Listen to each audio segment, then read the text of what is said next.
ingiliscə də bilmirəm ha. Reserved parking for military and veterans. Thank you for your service. Tərcüməsi nədir görəsən ha? Bunun nədir tərcüməsi bunun? Allah.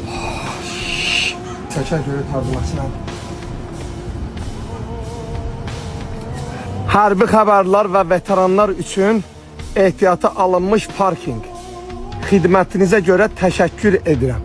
Veteranların parkingidir. Adamın ağzını cırarlar. Başı xərab. Veteran üçün parking olar. Veteran 80 manatın ver yola saldı. Hələ parkingi də düzəldi. 80 manatın yola sal getsin. Parking düzəldir. Nə bilim, nə imtiyorsun? Yok bir. Hələ şey də ver ona. Neyse.